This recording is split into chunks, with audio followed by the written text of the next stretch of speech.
ধন্যবাদ আমার খেয়াল রাখার জন্য।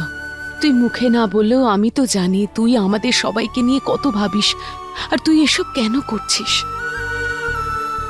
এখনো বলবি না?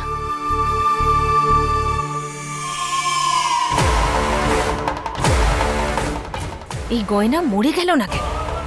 ও মরে গেলে আমার কাজটা কত সহজ হয়ে যেত।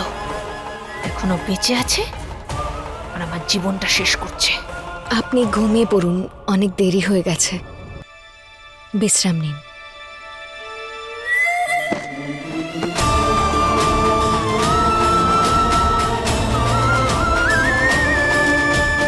গয়না, তুই কি করছিস? কিছু না।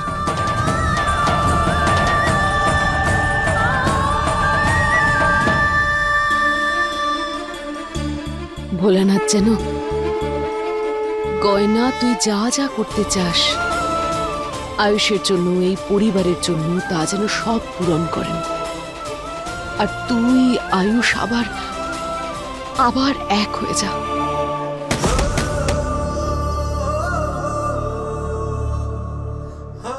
আমার মায়ের সঙ্গে আমার থাকা উচিত ছিল,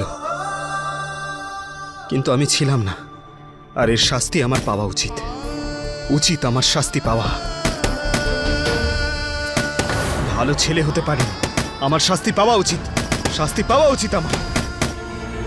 হে ডাক্তারবাবু, কি করছেন নিজের সঙ্গে?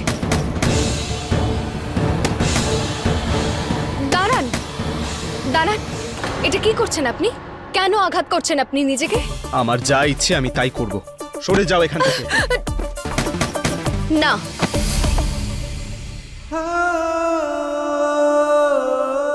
আমি বলেছিলাম না দূরে থাকো, তাহলে কেন তুমি আমাকে জ্বালাতে এসছো আবার? আর আপনাকে কে বলেছিল নিজেকে আঘাত করার জন্য? এটা আমার বাড়ি, আর এখানে আমার আদেশ চলবে, আর আপনি নিজেকে আঘাত করতে পারবেন না, এটাও আমার আদেশ। আমি কারোর অর্ডার মানতে বাধ্য নই।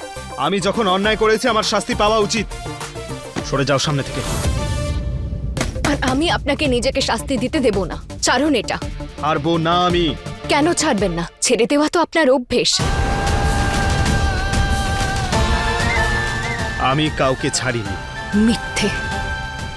আমাকে ছেড়েছেন আপনি। কি? আমি বলতে চাইছি, নেশার জিনিস তো আপনি ছাড়তে পারবেন না, অন্তত নিজেকে আঘাত করা থেকে দূরে থাকুন। চলুন এখান থেকে। আমার যা ইচ্ছে হবে আমি তাই করব। আর এটা আমার ইচ্ছে যে আমি আপনাকে নিজেকে আঘাত করতে দেব না।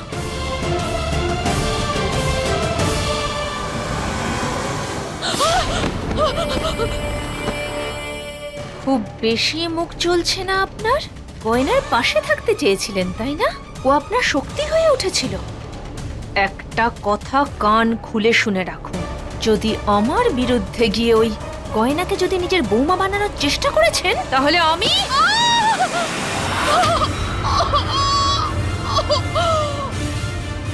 এই আওয়াজটা কার?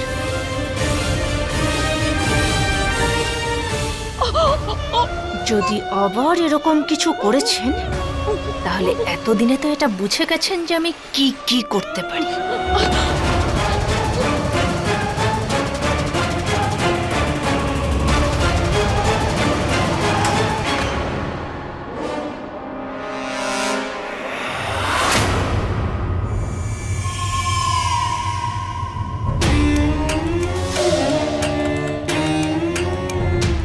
কমলামা, নিজের খেয়াল রাখেন না কেন? দেখুন হাতটাই পুড়ে গেছে। মা, এটা কি করে হলো? কিভাবে হলো তোমার? তুমি তোমার হাত কি করে পুড়িয়ে ফেললে? কিচ্ছু হয়নি, অসুস্থ বুড়ি হয়ে গেছি তো, তাই ভালোভাবে নিজের যত্ন নিতে পারি না। এটা করলে কি করে হবে মা? তোমার তো নিজের খেয়াল রাখা উচিত। আর যদি কিছু প্রয়োজন ছিল তুমি আমাকে ডাকতে পারতে। আমি ডাকলে তুই আসতিস? হ্যাঁ, যেভাবে এখন এলাম। আপনি এত কষ্ট কেন সহ্য করছেন? কারণ আমার ছেলে সব সময় নেশায় ডুবে থাকে।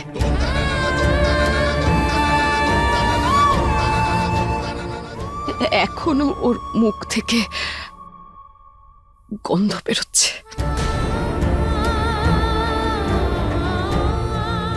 ও ওর তো এতে কিছুই যায় আসে না গয়না যে আমি বেঁচে থাকি বা মরে যাই। ওর জীবনে এখন ওর মাকে নয়, নেশা প্রয়োজন।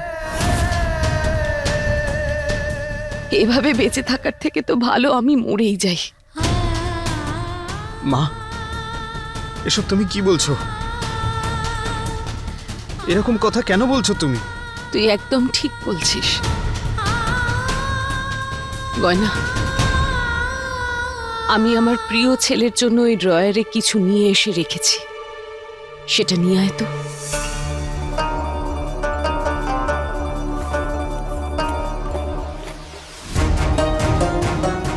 নিয়ে আয়।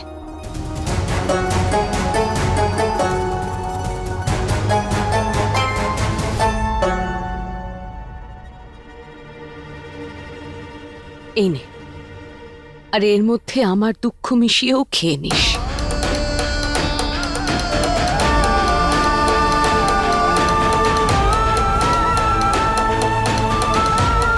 মা তুমি তুই এখনো খাচ্ছিলি আর গত রাত্রেও খাচ্ছিলি নিশ্চয়ই। তাই আয়ুষ, এটা ওই দিনের জন্য দিচ্ছি যেদিন আমি মরে যাব।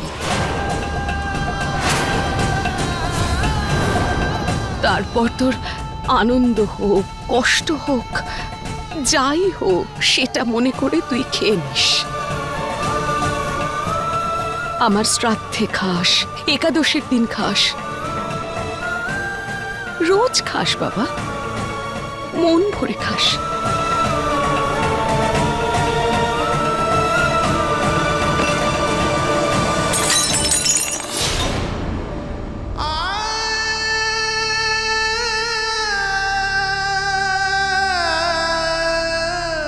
না মা,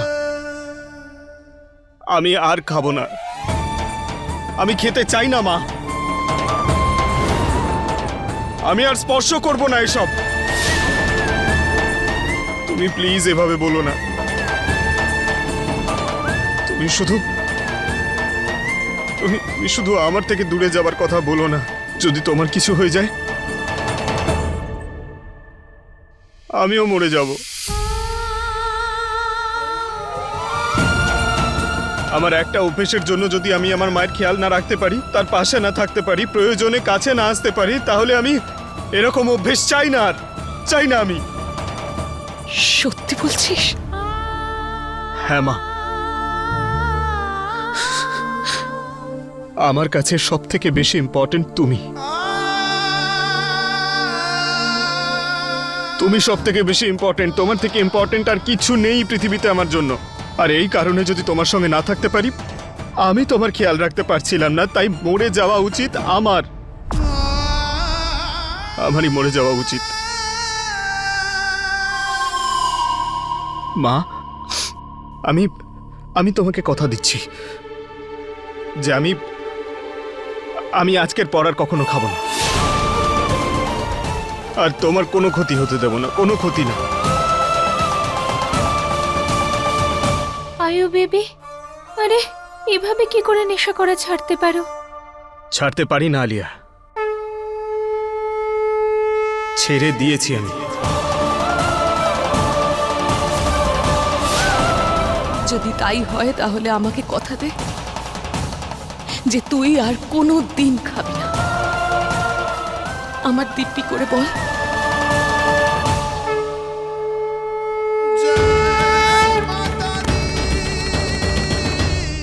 তোমার দিব্যি করে বলছি,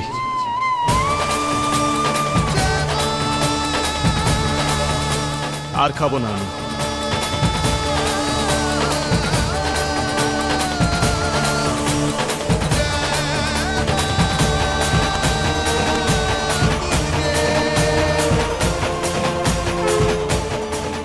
না, এমনটা হতে পারে না। গয়না জিততে পারে না, ওকে আমি জিততে দেব না।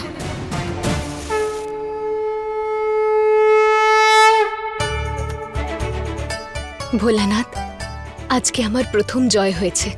ডাক্তারবাবু নেশার জিনিস ছেড়ে দেওয়ার সিদ্ধান্ত নিয়েছেন। ব্যাস এবার ওনার পিঠে যে ওই কালো দাগটা রয়েছে সেটাও তাড়াতাড়ি ঠিক হয়ে যাক, আর আমার ডাক্তারবাবু আবার আগের মতো হয়ে যান। গয়না, তোমার একটা জয়ে কিছুই পাল্টে যাবে না গো।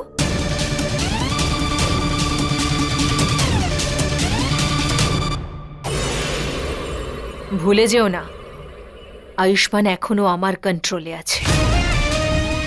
আর তুমি তো বলছিলে যে তুমি প্রতিশোধ নিতে এসেছো, কিন্তু সত্যিটা হলো যে তুমি এই পরিবারের সবাইকে বাঁচাতে এসেছো।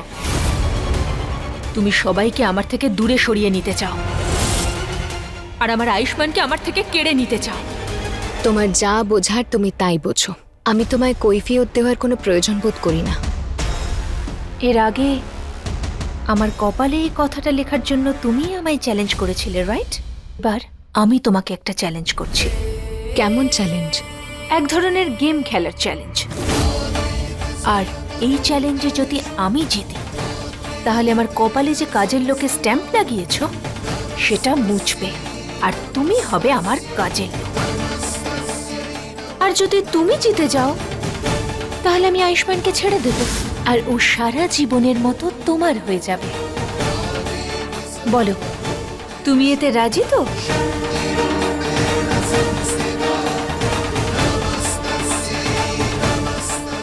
রাজি।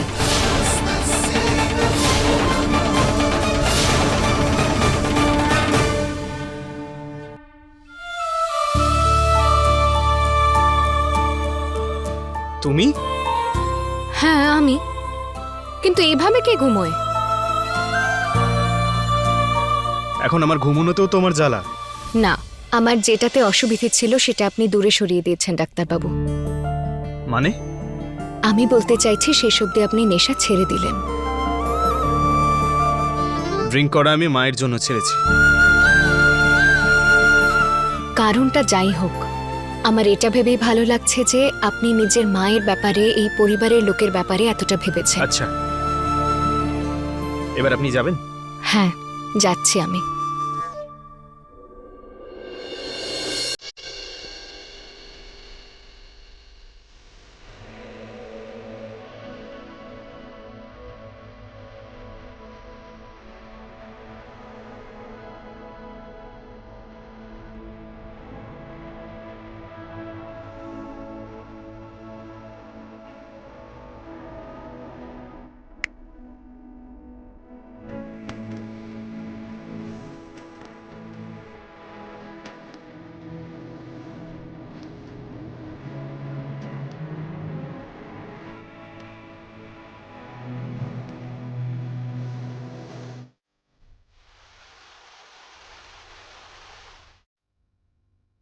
দিদি, আমি খুব খুশি আয়ুষ্মান নেশা ছেড়ে দিয়েছে।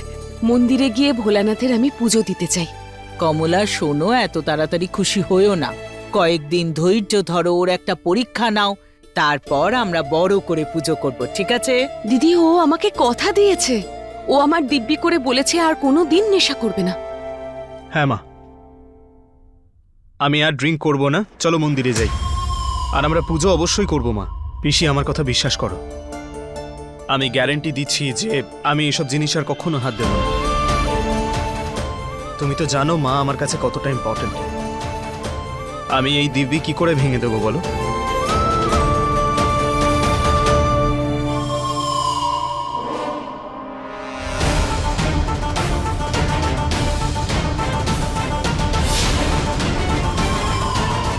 সাবাস বাবা, যদি সেটাই হয় তাহলে আমার থেকে খুশি আর কেউ হবে না, ঠিক আছে? রাঘব, বড় বউ, চলো পুজোর আয়োজন করো। এর জন্য মন্দিরে যাওয়ার কোনো প্রয়োজন নেই, ভোলানাথ সব জায়গায় থাকেন, আমাদের বাড়িতেই ভালো করে পুজো হবে, ঠিক আছে? আজ ভোলানাথের পুজোয় তুই আরতি করবি, যেরকমটা আগে করতিস।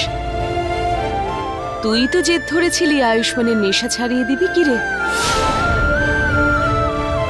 সেটা তুই করতে পেরেছিস। দাঁড়াও কমলা, একে কোনো ব্যাপারে কৃতিত্ব দেওয়ার দরকার নেই, এর কারণে কিচ্ছু হয়নি। আর এমনিতেই এ আমাদের পরিবার ভাঙতে এসেছিল, গড়তে নয়। অন্তত এর জন্য কোনো সুনাম প্রাপ্য নয়। কিন্তু ওই তো আমি বললাম না, ও আমাদের বরবাদ করতে এসেছিল, আবাদ নয়। আর ওর কিছু যায় আসে না আয়ুষ্মান নেশা করুক বা না করুক, ওর উদ্দেশ্য শুধু সিন্দুক খালি করা। এরকম নয়। পদ্ধতি যাই হোক না কেন, শেলফ ফাঁকা করার হোক বা যাই হোক, কিন্তু আয়ুষ্মান তো নেশা করা ছেড়ে দিল, তাই না?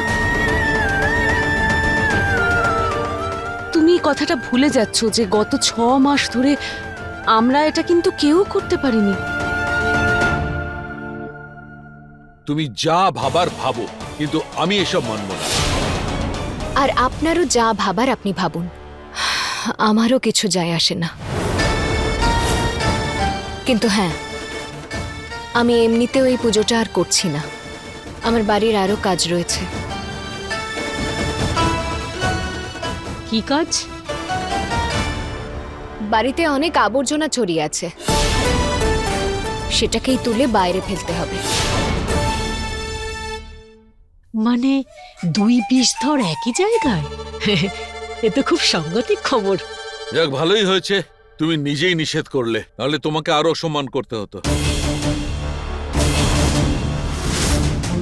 রাঘব, এত কথা বলার কোনো প্রয়োজন আছে? আমরা সবাই কত খুশি, সবার মনে কত আনন্দ। চল গিয়ে পুজো করি। হ্যাঁ দিদি।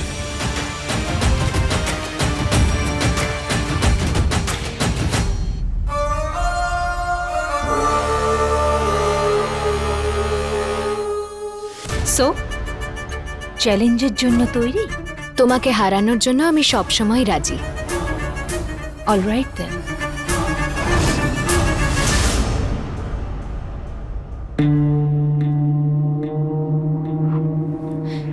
এটা কোথায় নিয়ে আসলে তুমি আমায়?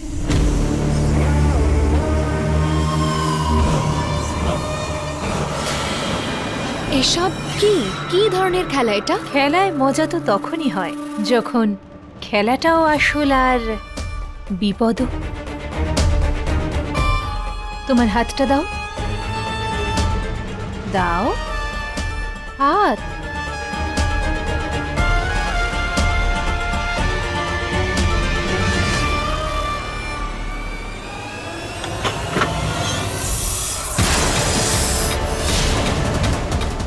সাপ?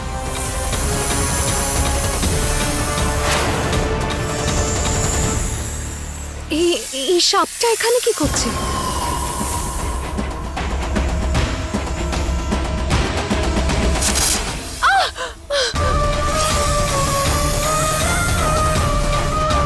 এটা কি করলে তুমি আলিয়া? আমাকে আসল সাপের কামড় খাওয়ালে। খেলার আসল মজা তো তখনই হয় যখন খেলাটাও আসল আর বিপদটাও। তোমার সামনে একটা কাপড় রাখা আছে, তাই বিষের প্রভাব তোমার উপর পড়বে না, কারণ এই কাপড়টা তোমার হাতে বেঁধে দেব। আর আমার কাছে বিষের ওষুধও আছে। তোমার নিজের উপর খুব বিশ্বাস, তাই না? তাহলে তুমি চিন্তা করো না, এই ওষুধটা তুমিই পাবে। হাতটা দাও। তাহলে এই খেলাতে কেউ একজন নিজের জীবনটা হারাবে আর কেউ একজন জিতবে।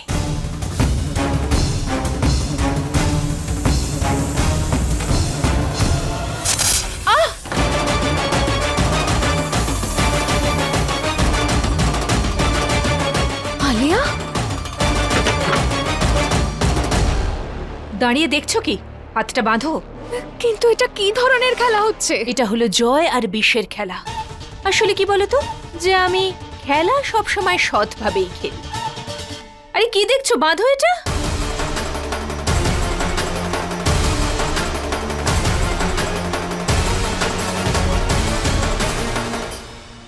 এটা হলো জয় বা হারার খেলা। আর মনে আছে তোমার, তুমি যখন শেষবার এই বাড়িতে এসেছিলে তখন তুমি আমায় চ্যালেঞ্জ করেছিলে আর একটা খেলা খেলেছিলে। তাহলে এইবার আমিও তোমার সাথে একটা খেলা খেলবো আর তোমায় হারিয়ে ক্ষমতা বোঝাবো।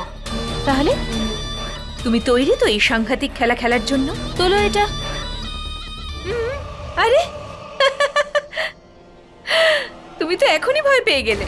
আরে তুমি তো নিজের জয় নিয়ে খুব আত্মবিশ্বাসী। তাহলে চিন্তা করো না, এটা তুমিই পাবে। নাও তোলো। আমি তোমার মতো নই আলিয়া, যে খেলার জন্য কারোর রক্ত ঝরাবো। কিন্তু ঠিক আছে, যদি অশুভ শক্তি নিজের থেকে আমার সামনে আসে তাহলে এটা আমার দায়িত্ব যে তাকে হারানোর, আর আমি তোমাকে হারিয়েই ছাড়বো। শুরু করো এই প্রতিযোগিতা।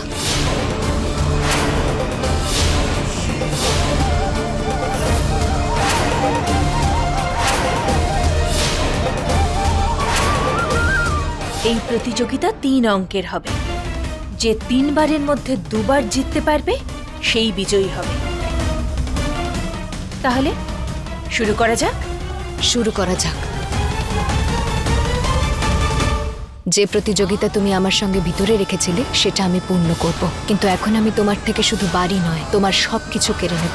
নিজের উল্টো গোনা শুরু করো।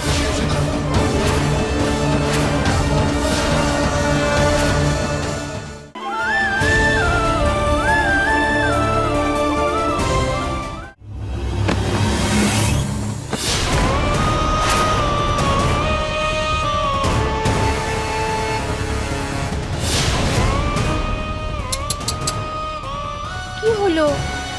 তুমি তো প্রথমবারই হেরে গেলে। চলো আবার ট্রাই করো।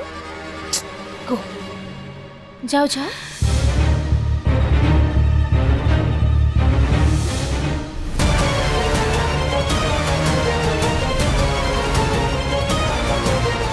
আমি সাপের এই বিষ শুধু তোমায় দিয়েছি গয়না। আমি তো বিষের ওষুধ আগেই খেয়ে নিয়েছি।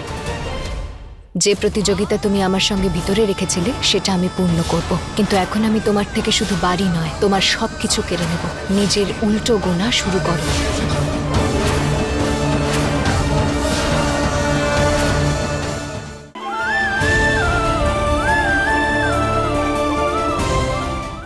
এবার তোমায় আমি এই বিষের প্রভাবে খুব সহজেই হারিয়ে দেব। এরপর তোমার খেলা তো শেষ। তুমি চিরকালের মতো আমার জীবন থেকে বিদায় হয়ে যাবে।